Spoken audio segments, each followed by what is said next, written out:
Sky Maiden Musings Astrology in Orlando, Florida. This is Dikki Jo Mullen talking about the messages in the heavens today. Think about the full moon. Whenever the moon is full, police and hospital activity will perk up. It's a time when the tides and weather and human behavior all respond. Astrology in its entirety goes further and examines how the entire celestial sphere around us affects us. A diagram called a horoscope map or astrology chart is created for a specific time, date, and place. Usually we think of this as a birth chart for an individual, but animals and also world events have horoscope maps. There are 12 houses in the astrology chart. They represent 12 areas of life.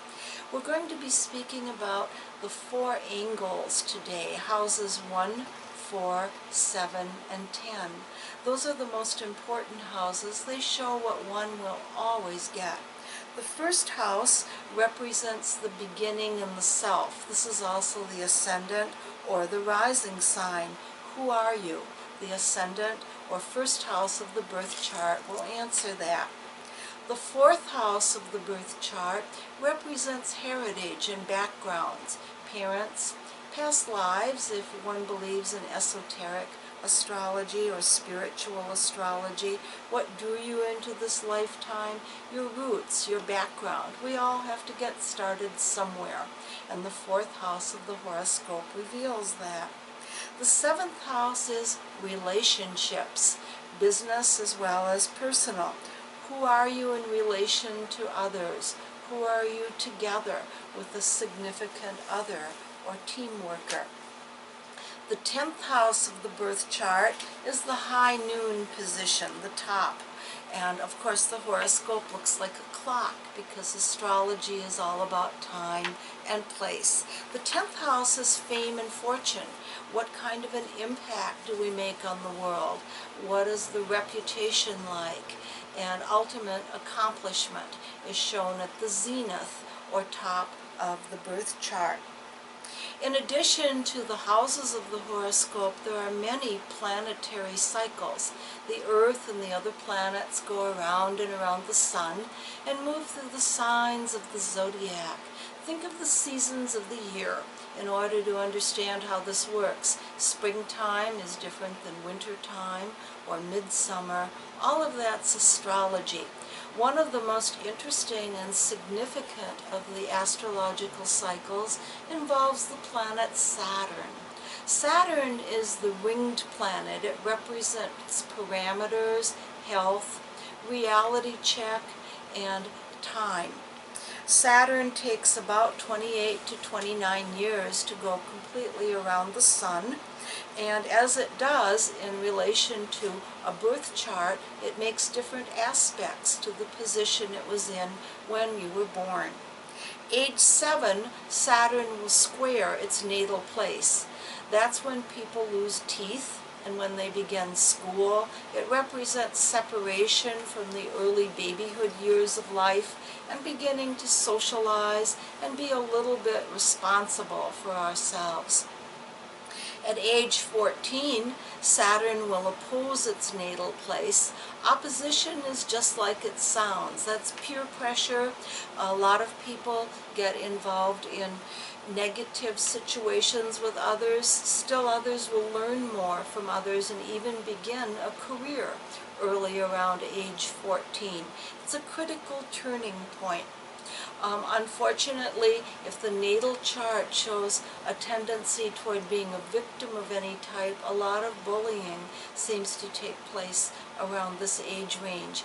Everything is always shown in the natal chart at birth. Nothing will ever happen to you that isn't shown in the birth chart. And again, it's a diagram. It impels, it doesn't compel. It gives us greater free will within limits. Some things are foreordained, and in some areas we have brains to think and can change our courses of destiny. Around age 21, Saturn will trine or be 120 degrees from its birth position. This is the age of majority. Generally, there is a career path that's being set, perhaps graduating from college. Many people marry at around age 21. It's as if everything is kind of put into one's hands and the world belongs to each of us at around that time frame. Age 29 is the first Saturn return, 28 and a half to 29 or so. This is a reality check. The life pattern for good or not so good is set by the choices we've made. Sometimes there's a divorce right around this time period if the wrong choice was made in a marriage partner at age 21. Many people will end one career, begin another. For individuals that have been just not making an effort, working hard, wasting time, opportunities, or resources, reality can seem to be crashing in with a bump around that time period. There's a second Saturn return at about age 58. Any time that anything to do with health and fitness habits will catch up with us around then. If you've been eating well, making good lifestyle choices, there's wellness. If not, there can be some significant health situations then. Many times there is retirement on the horizon from one career, maybe a second one beginning, thoughts about security issues, long-term business, financial planning occur to us during that time period. Another very interesting planetary cycle involves the planet Uranus. Uranus represents technology. It represents science, breakthroughs. It has a special bearing on astrology and metaphysics, originality. Uranus takes about 84 years to travel completely around the zodiac and will stay 7 years in each sign.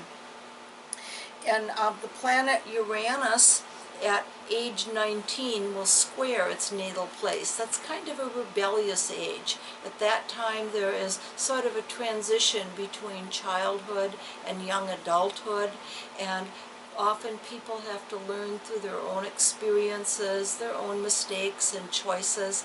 It's rather an impulsive time period, and again the specifics tie in with where Uranus is in the natal chart. Age 27, Uranus will trine its natal place. This is a time of creative breakthroughs. Often there is an original idea for a business, a situation that can create a wonderful life at that time. It's a year of exhilaration for most people, release, moving forward, discovery. Uranus will oppose its natal place in the early 40s. This is often a time when there's a divorce, a time when someone can break and run, go for a walkabout, do something rather wild and crazy. In the early 60 age range, Uranus will square its natal place again, and this is another time when one can feel fed up with the status quo. And there's a temptation to walk out on a job or situation, to reinvent yourself, and it's a very original and kind of unpredictable, sort of a crazy period. Age 84 is a Uranus return. For those of us that make it that far, there can be a special sparkle in the eye, a newfound freedom. I don't believe in predicting lifespan. It goes beyond what should be attempted. It hurts people. It was predicted for me by another reader long ago when I was a teenage exchange student in England. And I think that that happened so I would know not to try to predict lifespan, because often it means the end of a situation, death in a different sense, but it's very disturbing. However, many people do choose to leave the earth plane around around age 84, around the time of the Uranus return. For those who don't, there can be a new lease on life. The super centurions, a very large group of growing in number of people, can often reveal their patterns with what goes on at the time of the Uranus return. This is astrologer Dikki Jo Mullen in Orlando, Florida, and I've enjoyed celebrating this beautiful day with you. What do you think?